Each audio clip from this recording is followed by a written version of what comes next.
Welcome back to the Not Yet Adults podcast. This, of course, is a podcast starring myself, Eric Zayas, and the lovely and incomparable Collin Geffrey. Thank you.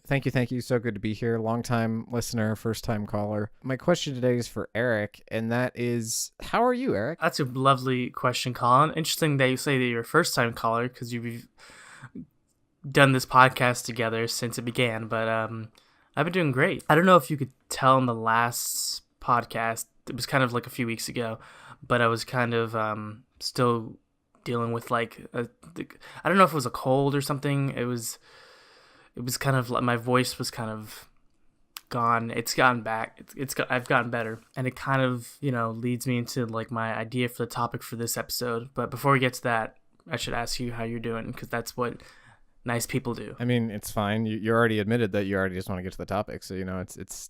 I mean, we're where we're at, so you don't get to hear how I'm doing. I'm doing good. Last weekend I was in Tacoma and I hung out with you and the late night folks, and we got to see the season 4 finale and all that, and yeah, it was really good. And you and I talked a little bit, because obviously the next episode is going to be episode 50, which is a big milestone for us, and we had an idea for what that topic will be. And so I don't want to give that away yet, but I think my trip to Tacoma and some of the stuff we did there, we'll talk about a bit more in the next episode. Absolutely, yeah. No, don't spoil the end game. That's all I'll say. That's all. No, we're in the end game now, Eric. We're definitely in the end game. TLDR is, I had an awesome weekend in Tacoma. You and I got to get brunch together and hang out, which was really, really great. Because I feel like we take it for granted, even though you and I talk almost every week, like we don't get to hang out in person. So when that happens, it's really cool. Yeah, you said it was like we do this like once a year, so we should make it like we got to talk about everything. Oh, I know. And then we fit it into like all this stuff. And it's funny because like this happened last time I was in Tacoma too, but I think we talked about this podcast maybe 15 seconds of like the 2 hours we were together, which is so cool because like we do this podcast every week. So when we're together, we just talk about the stuff we don't talk about the rest of the time. And I thought that was really, really cool.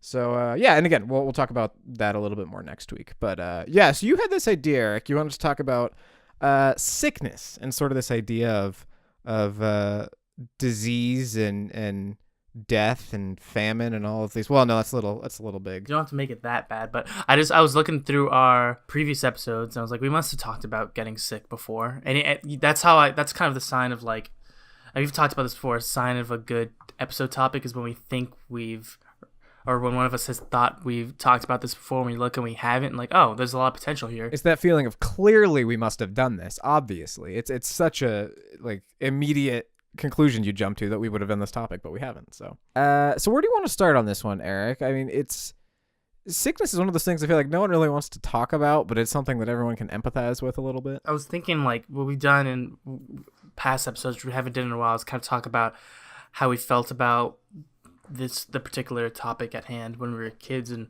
versus how we feel about now as an adult. When we were kids, getting sick is something we want to do because it's an excuse to get out of school. Basically keeps us from having to leave the house. We get to stay inside, play video games. We get pampered by our parents, Oftentimes we get ice cream or something, and it's fun, and that's definitely not the case as an adult. What was your kind of experience as a kid getting sick? Very similar to everything you just said. I know I was really into Pokemon as a kid, and I lost my Pokemon Fire Red game one summer. It was in like my grandpa's car, and I found it like 6 or 7 years later, like way, way, way later. But I lost the game, and then I eventually got it replaced, and right when I got it replaced, I got sick. And so I got to stay home from school for like 2 days. Perfect timing. And I swear to God, I beat that game in 2 days. I did like nothing else. But yeah, I mean, it's very much that idea you talked about of, you kind of stay home and get pampered by your folks a little bit and all that. Now that a little bit of time has passed and the statute of limitations is up, so to speak, did you ever pretend to be sick, Eric? Did you ever say you were sick and maybe you weren't as sick as you led people on to believe? It's funny. I specifically remember, first of all, I got to say, I think I have a very similar memory of getting sick and being able to play video game to completion as you, but instead of it being Pokemon, for me it was The Legend of Zelda Minish Cap on the Game Boy Advance. Yeah, that game I binged because I was sick, and it's still to this day one of my favorite Legend of Zelda games, and it's like never talked about because it's one of the portable ones that was kind of made in between the main console ones. But anyways, Not about video games. I distinctly remember when I was in elementary school, and I can't remember the grade. I think it might have been third or fourth grade. My grandmother on my father's side lived with us at the time. Now she lives with our extended family in Houston. And she, like older people like don't really. I don't want to make a generalization, but like I feel like older people and young kids have one similarity, if anything, and that's that they kind of don't have a filter. Like when you're really kid, you don't have a filter because you haven't developed it yet, and then I would imagine when you're really old, you kind of lose your filter because you're like, well, I mean, I'm old and I can do what I want. So she would just call me out on stuff, and I didn't appreciate it at the time, but I appreciate it now as an adult because I think it's hilarious, and also I was a little brat, so I needed it. But there was a distinct memory when it must have been third or fourth grade, and I faked basically my grandmother was tasked with like getting me up and getting me to school because my parents worked earlier shifts, and if I'm remembering this correctly, and I got up and told her like I don't feel well, and she's like, yeah, right, you're faking. It's like, no, I feel really bad, and then I called my mom. I was like, oh, I'm sick. I'm so sick. And but the thing is, something I should have mentioned before, I actually was sick. In this moment, I was sick. I was just like, I don't know. Wait, was that? No, maybe I'm remembering this wrong. This is bad podcast if I can't remember this. No, okay, sorry. I'm remembering this wrong. I'm putting things out of order. Okay, so I definitely wasn't sick on this day. And I was like doing the fake cough to my mom, and she's like, okay, you can stay home.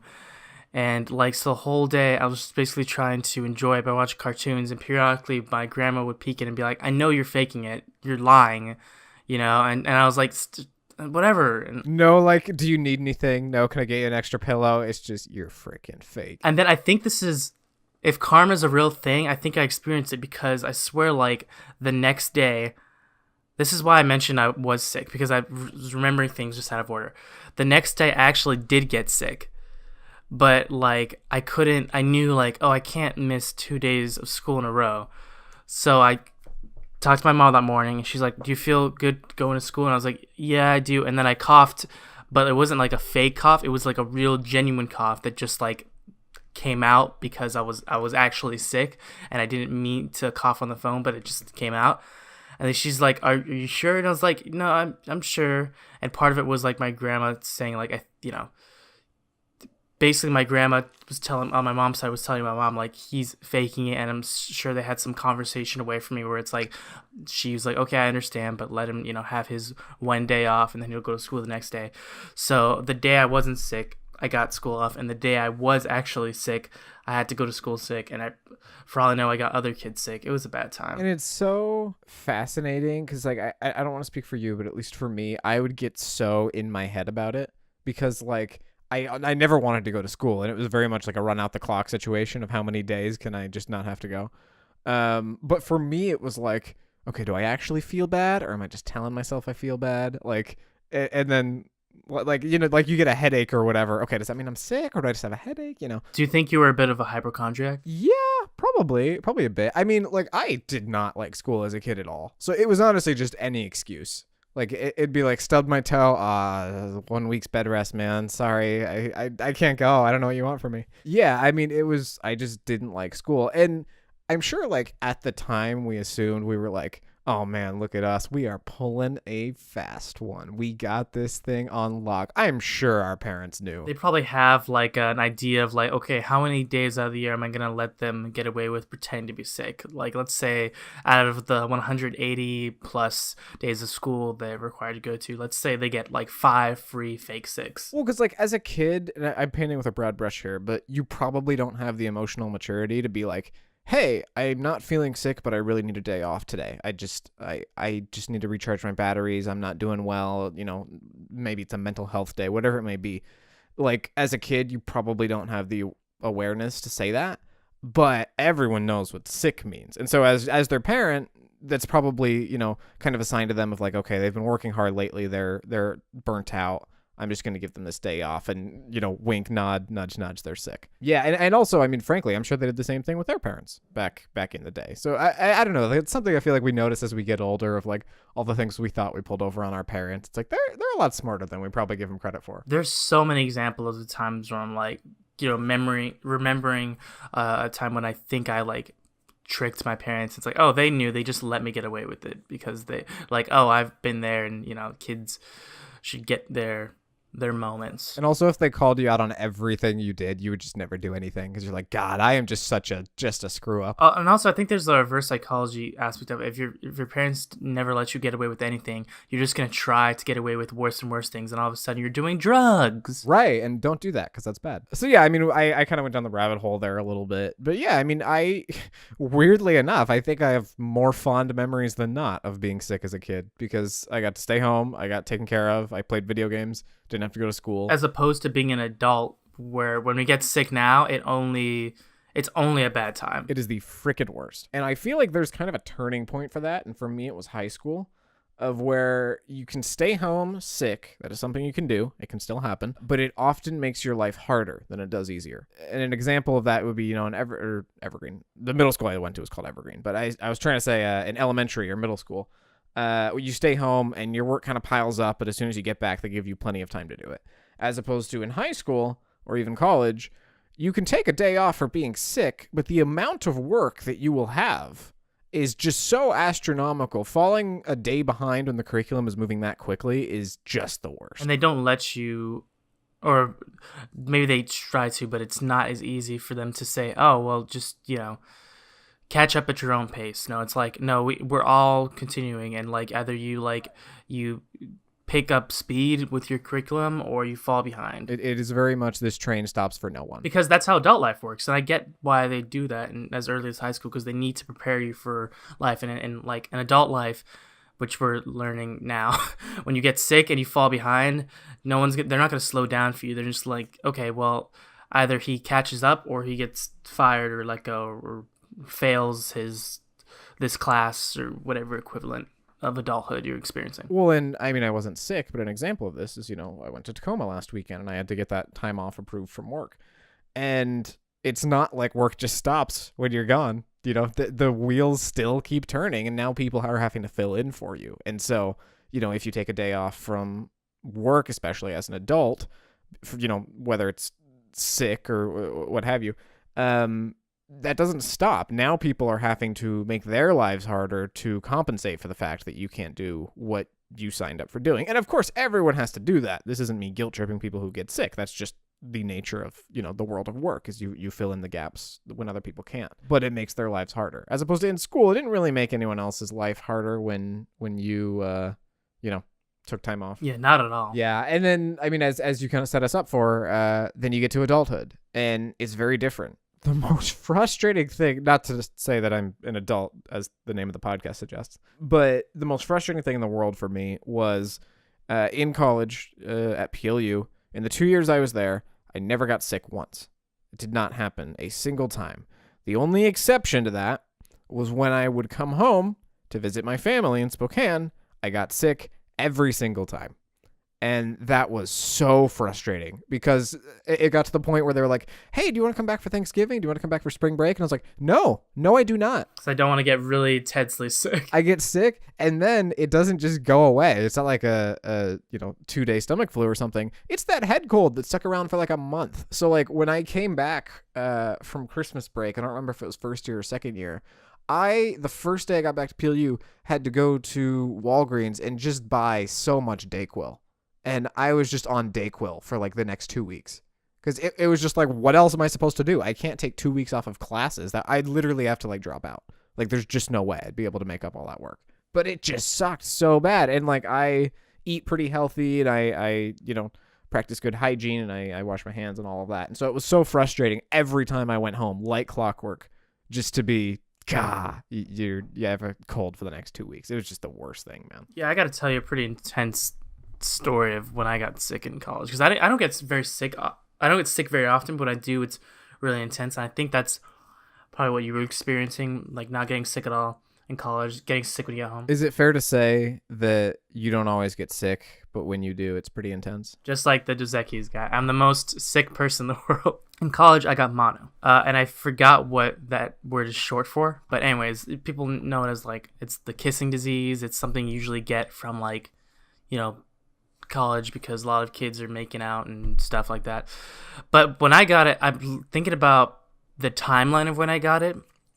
And I don't think I like got it from kissing anyone. I don't know how I got it because it like when I started feeling the symptoms, it had been a while since I'd kissed anyone. So I'm like, it couldn't have been from kissing. I must have just been talking to someone in close proximity, as boring as that is. For those who haven't had it, my experience with it was I had some pretty massive swelling in my neck, like between my neck and my chin bone, which is the swelling of the lymph nodes, which is like really like a telltale sign of mono.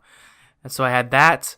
Obviously, my throat really hurt. I lost my voice for probably the better part of a month. It was just hell. And like I went to the PLU health center, and they said, yes, this is. We in order to test this, there's a specific way we have to like. I forgot, it's been a while, but I think they like collect my saliva and send it to a lab or something, and it came back and like, yes, it's definitely mono, and here's what you take, and here's how long you have to take it. But it's just a thing. It's not like a quick cure. It's very much like, yeah, you just have to deal with this for a while, and like don't kiss anyone for a while. Don't try to spread it. I was like, no problem there, because I don't feel any kind of romantic mood. And yeah, it was pretty intense. But then when it was over, I talked to the health center and they said, this is like one of those things where you get it once and you don't get it again. There's literally the equivalent of WebMDing your symptoms, which is a terrible idea. Never do it. But I just Googled a little bit about mono for the folks out there who don't know much about it, including myself. And it stands for mononucleosis.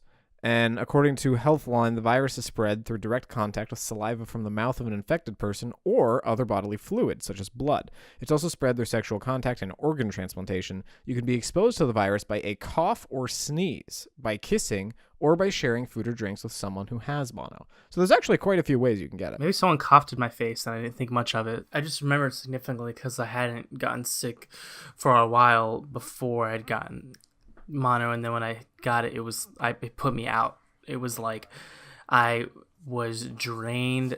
Something about when it drains your energy. So it was like hard to get up in the morning, hard to go to school, hard to go to work for like weeks. That kind of pivots into another part of getting sick as quote unquote an adult. And that is the opposite of getting sick as a kid, which is as a kid, your parents are there to take care of you. As an adult, it's you, man. It's all on you. And you don't feel like doing anything. But you have to, because you're still responsible for like going to work and paying your bills and like, going to class and making sure you finish your assignments on time. But another part of that, and this is like a very medical side effect, but when you're having to keep moving at the pace you usually do in your life, you're not giving your body that time it needs to recover. And so often as an adult, you'll be sick for longer just because you can't afford to rest as much as you could when you were a kid. Often as a kid, like you'd get a cold, you'd have a couple days of like really intense, nothing but just sleeping and resting, and then you'd pretty much be fine. But as an adult, it'll linger for weeks often because you just have to keep doing stuff and you're not giving your body that time out it deserves. That's something I experienced in a very direct way recently because like a week ago, I think it ended about a week ago, I was finishing up this sickness that I had experienced for like probably about 2 weeks or so, where I'd like, it started out as a mild cold, and I was like, okay, that's not bad. And then I lost my voice for a while. And the thing about losing your voice, the only way to really get it back is just to not use your voice. But since my job right now is a salesman, I use my voice like 5 out of 7 days a week minimum. And like the other 2 days, I'm like hanging out with my roommates and talking with them. And then you podcast on the side just for good measure. Yes. And I podcast and like, I think, there were a couple weeks where I told you like, I can't do the podcast this week because my voice is like gone. And last week when we recorded, which it was recorded, we had to scrap because of technical issues, unfortunately. You know what? I'll freaking call it out, man. Discord. Freaking Discord. Just all the problems we have with Discord. Pretty much most of the problems we have technical wise is with Discord, unfortunately. But yeah, I'm like low key happy we scrapped that episode because if you listen back to the audio we do have, my voice is like different. I should not have been podcasting that episode. Yeah, and I mean we're comfortable taking a break as we do often now, just when it's not working out for one reason, and then we come back and we have a great episode. So it's not that big a deal. So Eric, we're kind of slowly approaching the end of this episode. I am curious now that we're sort of at the stage in our life where when we do get sick, obviously it's on us to take care of ourselves. Is there any tips or tricks, maybe some homemade remedies, something that you've found you've had a lot of success with when you get sick that makes you feel better or gets you to that recovery point a little quicker? I don't know if it gets me to recover more quickly, but probably my favorite remedy when I'm sick. It's similar to something I would do as a kid. I just kind of get a blanket, go to my bed, go in front of the TV and just play video games and just kind of sort of things I do when I have off time, but basically just relax. Sometimes Netflix and chill in the literal sense of the term, not the kind of innuendo it's taken. Just watch. I like to watch a lot of Friends, and sometimes I'll watch Friends, maybe get some ice cream. So kind of in that vein, I remember there was this one weekend, I think it was in high school, where my sister, she had this surgery on her foot. Basically, my sister has an extra bone in her feet, which is very bizarre, and I think 1 in 11 people have it or something. But as a dancer, it was terrible because her having to dance on her feet, it was basically pushing the bones together in a way they're not supposed to. So she had to go to the specialist in Seattle and actually get these bones removed. They had to actually pull the bones out. So there was a series of weekends where every weekend my parents and sister and sometimes brother would all go to Seattle. Oh, wow. That's a trek. Yeah. So it was every weekend. So this is probably about 5 or 6 years ago now. And this one weekend I was supposed to go with them, but I had a lot I needed to do at school that Friday. And so I couldn't get the time off. And I was just I was just going to stay home, go to school, and then spend the weekend by myself. And I wake up that Friday and I am just sick as a dog. And I felt so bad because it looked very suspicious of I can't go with you. I can't take time off of school. And then the second they leave, hey, I'm sick. Can I stay home? It just looked really bad. And also in that moment, you're the family's focused on your sister, understandably, because of her foot bones, and you don't want to be the guy that's oh, by the way, I gotta let you guys know I'm also really sick. But it was honestly one of those things, just getting dressed, I was just I can't even do this. So I called them and they were yeah, it's fine, we'll call into school. And then they were there's some cold medicine in our rooms, go get the cold medicine, have it, and then just rest. Obviously you do. And kind of in the vein of what you were talking about, I was okay, I'm gonna put something on Netflix on for white noise. And I turned on Breaking Bad, which I had already seen, but I really like Breaking Bad, and so I just had it on.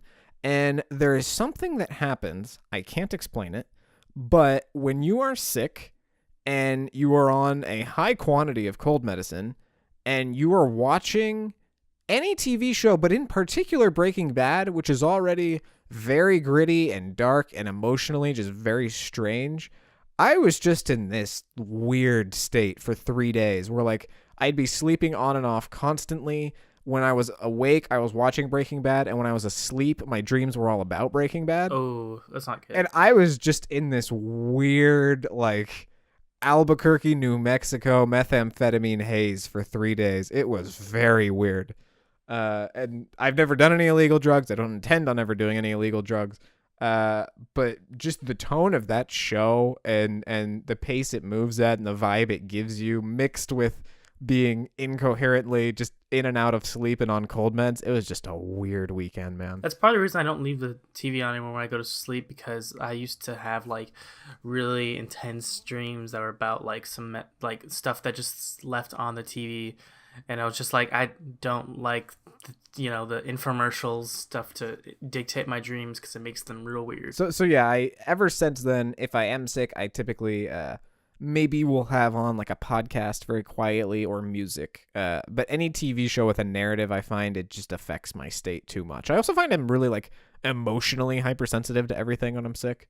I'll watch a trailer and start tearing up at this trailer for a video game or movie, and it's you need to stop. This is not okay. But yeah, I don't know. Our brain goes to weird places when we're sick. It's just your defenses are down in every way. What's your favorite kind of remedy when you're sick?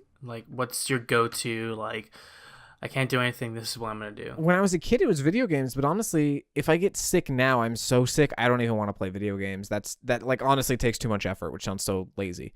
But yeah, it's just turn on like some music and get a nice cup of like chamomile tea with honey, and just rest it off, man. Just sleep as much as you can. Try not to have a whole lot of screens or bright light, because obviously that's not going to be too great for you. But then just be alone. I don't like I'm at this weird age now of like I'm living with my folks, but in some ways I'm an adult, and so when I have gotten sick since I've been back home, it's like people will still be like trying to take care of me and like wanting to help, and it's honestly just like, leave me alone, man. Like I understand you mean well, but I just need to go into quarantine for a few days till I get through this. Some of the like for the people in our lives who love us, like the sad thing is, and this is true of anybody who loves someone, like sometimes the best thing you can do is just leave them alone and let them like deal with it on their own. Yeah, and I know they mean well. It's just one of those things, like I don't like being a burden, and I can't like really think about like what I do and don't want them to do, or what I do and don't want need at that moment. There's the stress of like, oh, this person's healthy and I'm sick and I'm contagious. I'm gonna transfer my sickness to them because they're just gonna be in close proximity to me. They're gonna get sick, and like you're not gonna die. Like you don't have the black lung. You just gotta like rest this thing off and drink a lot of fluids and some medicine, and in a few days you'll be out on the other side. So it's just And if you do die, then you'll never get sick again. You don't have to worry about it. That's true. It's like chickenpox. If you get sick once, you'll become immune. Also, the more flu shots you get, the more immunity you'll have. So, they'll give you one, but if you ask for more, they will do it. I don't think that's true at all. I was about to say, like, I haven't had a flu shot in a while. Do they just like give you more if you ask for more? No, that's the scene in Community where Pierce is sitting there with the flu shots, and they're like, Pierce, you have had 4 flu shots. That's too many. Those are for the daycare center.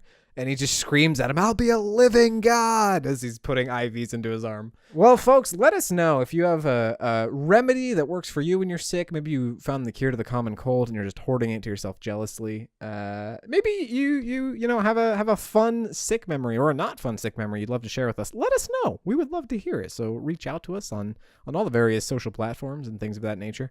And remember that this has been the Not Yet Adults podcast, which comes to you, quote unquote, every week, which is just a joke now, honestly. Hey, let's just change it to it'll come out to you on Friday, hopefully every Friday, but you know what, check every Friday. If it'll be out that week, it will be on a Friday, probably, unless it isn't. Remember when we used to do 2 a week? Oh my god, how did we do that? Now we do once a week, maybe. I know we're at the end of the episode, but I do think our episodes have gotten better the less often we've done them. Yeah, because if like when we're doing, this is like kind of something we should talk about off the podcast, but I'll just say on the podcast because screw it. When we did 2 a week, I think we were starting to run out of stuff to talk about. Yeah, I mean, and it wasn't that all the topics were bad. It was just we were talking so often that the episodes started to become like really similar. This is an exaggeration, but it felt like in the moment, like we're just saying stuff to hear ourselves speak. But now that it's once a week, we have more time to think about a good topic, and we have more ideas. Yeah, and we're not forcing it. Like, I mean, last week we had a topic that I actually thought was a good topic. I think we both did.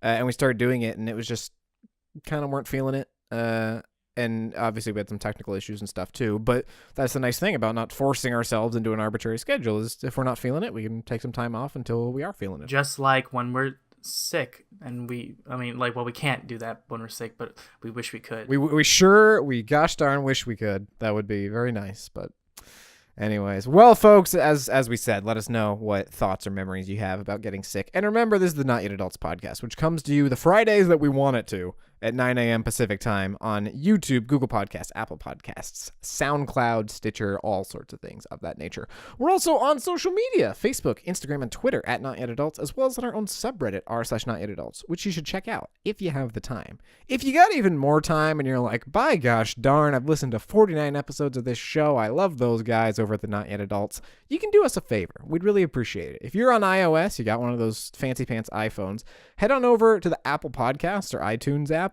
search Not Yet Adults, leave us a rating and review there. You can say in your review, podcast sucks, I hate this, we don't like those guys, and then leave 5 out of 5 stars just to keep people guessing. I'm like, wait a minute, what? Like, they hate you, but it's 5 out of 5 stars? And then it can become this weird inside joke of like, worst podcast ever, 0 out of 10, but then it has 5 stars. And it's like, that's so weird. What's going on? It would make me think that they thought 5 stars was bad and 1 star was good. I mean, better some stars than no stars, so. But yeah, folks, if you could do that, we would really appreciate it. Again, we don't do this podcast for the fame or the numbers, but it does help more people find out about the podcast, which is cool because we do put some work into this. We'll be back probably this next Friday or a Friday in the near future at some point in some time with episode 50, which is a big deal for us. We've been doing this for just about a year now, and we have a topic that I think is going to be really cool. Thank you for listening. Thank you for being you, and we will see you when we see you with episode 50 of Not Yet Adults. So until next time, this has been Collin and Eric of the Not Yet Adults. Bye-bye. Bye-bye.